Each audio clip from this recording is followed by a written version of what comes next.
Thank you, Mr. Menis, for joining our program. You have developed the Eastern seminar for 20 years. It's such a long time. So how can you keep the inspiration as a psychotherapist for so long time? Or in other words, what is your motivation? First of all, thank you for the invitation to speak on the program. There is a Chinese philosopher says, if you do what you love, you never work the rest of your life. His name is Lao Tzu. I'm sure he's famous here too. I think in life, if we found what we love, we never run out of energy. I don't consider work and holiday. They're all the same to me. I don't divide my life into two things, work and rest. Everything is like rest. So I never feel tired or exhausted from my work at all. In fact, I feel better every time I do other course and help people. And I'm not a workaholic. It's not like that at all. I actually love and enjoy my work. In so long time staying in course with psychotherapists, are there things about the characteristics of human being that interested you? Yes, very much. I think that the whole work started by one observation I had. Everybody have dreams, things they want to do, but they do something different. We have a fantastic intention, but what we do is the opposite. Most people. And I'm fascinated why that we want have many things, and we have dreams, we have aspirations, we want to make changes, but we cannot do it. It seems like there's a two part of us, part that knows what to do and parts cannot do it for us. And this is my fascination for my work. And I have, in the journey doing these courses, I started to discover why, and I support people to get what they wanted, instead of trying to dream all the time but not getting what they wanted. Can you give us more detail about your job now? I worked for many years in the area of psychotherapy and family therapy, and I discovered that when people come and see a therapist, it is not as effective as people work in groups together. It's much more exposing and open, and people heal and progress with groups of people around them. So when I designed my courses, I designed the courses in such a way that I put people in exercises similar to life, exactly the same. And they start reacting the same way they react in life. And then I reflect to them that the way you reacted is not actually what you want. Because the reason we react in a way that we don't want, because we don't know we react in this way until after. But we're trying to catch people at the same time while they're doing it. But one of the secrets of the course is the way it is done. It's very loving, gentle, and supportive. Because in life, we always work under pressure, and people tell us what to do and being judged and criticized, trying to be better. Our brain cannot function under pressure. It can function to be reactive only. But the best learning happens when the person is relaxed and at peace, and the atmosphere is loving. And this is a fundamental problem human being has, because parent, when the child is very small, they are able to. But we cannot continue supporting our children for a long time with very loving, compassion, and understanding. And most of the children nowadays are parented by other children. So they don't have the right stimulation to feel safe, so they can actually progress and do something different and function at their best. So in seminar environment, I provide two things. I show people what they're doing that's not working, which they cannot see. Only we see it after, and also the way it's done in such a way the person feel not judged, loved, and empowered. And this is the formula for change and transformation. But you know that finding the essence of one person is not so easy. So what is the most important thing in that progress? The most important thing, I have a very small formula I use. Awareness plus compassion give us a choice. And when we have a choice, we can take an action. When we take an action and repeat it long enough, then everything is easy. Because everything we learned in life is by repetition. So many of us don't know what we're doing blocking us from our essence. Even when we know, we start judging ourselves. So once you see, our awareness of our limitation is a cure by itself. But we don't get a chance in life to be aware. The moment we become aware, or somebody help us to be aware, they judge us or we judge ourselves.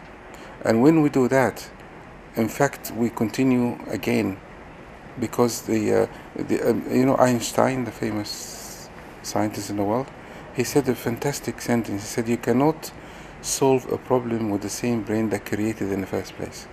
So all of us trying to solve our problems, to go to our essence with the same mind that create the blocks for us. So we need somebody to show us the way in such a loving, gentle way, without any teaching, without pushing, without anything. So, and I go to this formula. All I do is find a way to make people see how they limiting themselves, and find a way to let them see it with compassion for themselves. And this formula allow people to take an action and choice. And once we take an action and choice, and we practice it, whatever action we take. For example, if I'm afraid to speak in front of a lot of people, I support people to come and stand next to me, speak to people, make the room very calm and gentle. Then when you have the experience, you think, actually, it's not a problem anymore. And then we slowly support them to take further steps. As I know that back to the past is an important thing in your course. So why? Because we carry memories. But we carry two types of memories. We carry memory we remember, and we carry memory we don't remember. The memory we remember, we can deal with it. Because if I know something happened to me yesterday, I know I'm safe today, that was yesterday. And I can find a way to recover. But if I have a memory that I don't know it's a memory, it is dangerous, because it's not in the past. It stays with me until today. All of us, or everybody, has so many things happen to us in life. Some of the things that happened to us very early, before our brain developed in such a way that the brain is able to make sense of the experience we had. If we don't make sense of the experience, the brain does not put it in the past, but it stays in the memory and has a huge effect on us. It is like people who are frightened for no reason whatsoever, people who are phobic, people who cannot get on an aeroplane or a train or something. They have no logical reason whatsoever. There is a reason, because the brain has a memory, and our brain is designed in such a way to remember more negative experiences, so it can protect us in the future from harm. So the brain is very alert to anything that went wrong in the past and stores it in a memory, so it can protect us. So if I'm afraid to get in the train because I had an experience in the past of somebody brought me up afraid or saw something, and then the brain reminds me, so it doesn't happen to me again. But the argument is this: if something happened to us once, it doesn't mean to happen again. It happened to us, it doesn't mean to happen again. But the brain does not understand this. This is how our biologically designed so we can survive. So the way we want to survive, it can work both ways. It can work for us and against us. And all these things need to come out, because it's very simple. If you ask me to take this mobile and give it to you, I cannot give it to you if I don't know where it is. The same with the past. If something I cannot see, I cannot heal. But the problem is, how do we process and facilitate people to see the past without being afraid, in a loving way? And that requires some techniques, which that happens during the course of the seminar. Yeah, but back to the past is something similar to hypnotizing? Not necessarily, maybe a little bit, because our subconscious can only be revealed through our actions. Much simply, because the way I am speaking to you now and you're speaking to me is based on our subconscious too. So if I'm smiling too much, maybe I have a fear that people are not going to like me, or I'm a very friendly person. So in the seminar, I can actually find out what people have in their own subconscious in a very gentle way. I observe everybody from the beginning until the end, and many exercises, and I make connections from the reaction to certain situation. and that reveals the past beautifully without any kind of hypnosis or digging into painful places and anything like that.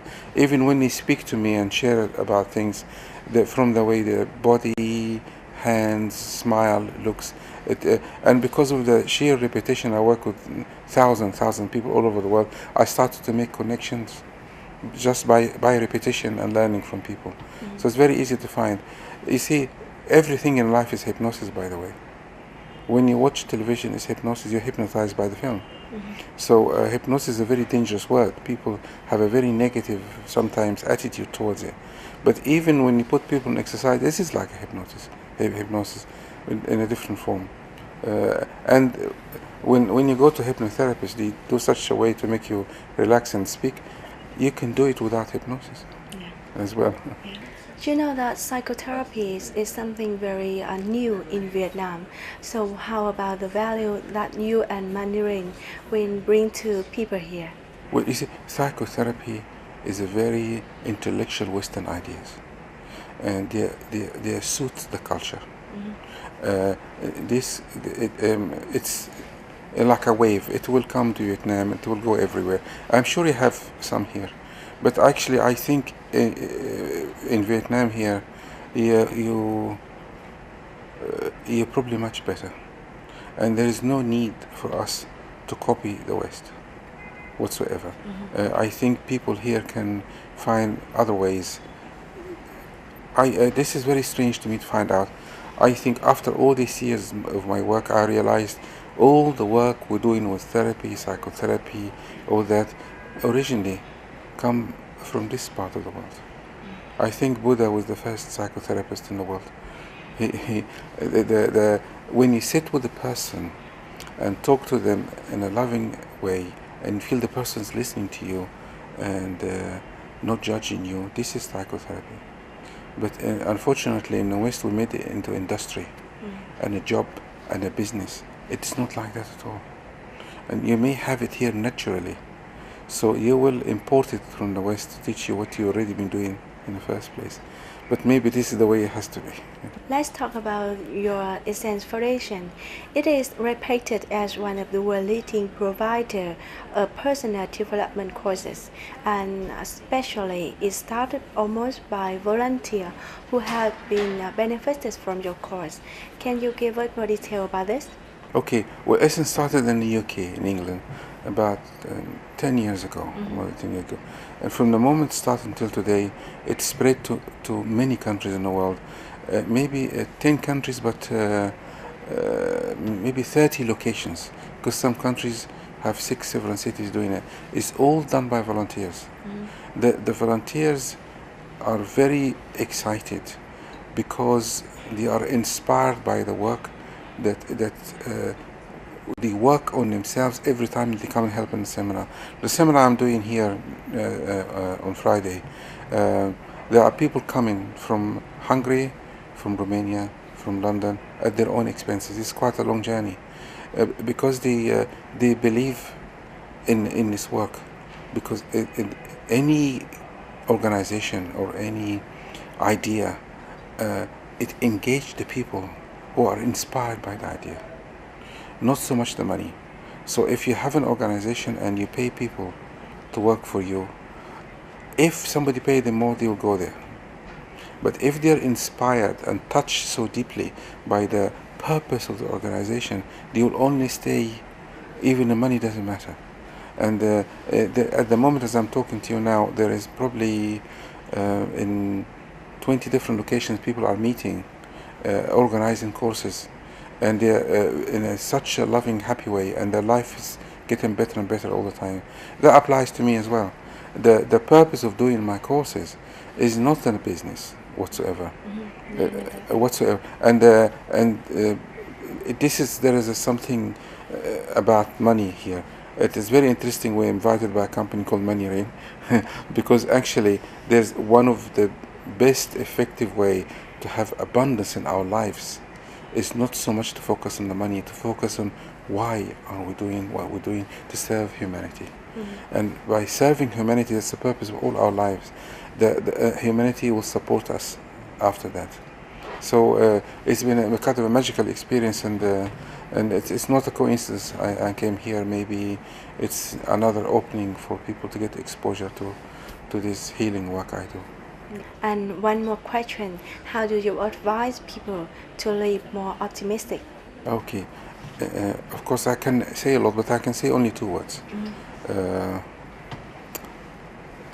most important was for me to help us to live our life in a peaceful way: expectations and acceptance. They are kind of opposite. Same, I mean, and compassion for ourselves and others. If we live this life without expectations of others, others will give us everything. Just simply imagine that you have a relationship with a partner, and a partner living with you, and don't expect you to do anything, and grateful for you to be with them. Wouldn't you like to give them everything? It is like that. So expectation, if we can live without expectation and have compassion for ourselves and others, this is probably, to me, after all these years, what I have found that makes life very easy. At the moment we live in a world, everybody expecting someone to give them something, and we not kind to ourselves and others. Sometimes we're kind to ourselves, to others more than ourselves. But these things we need to learn them.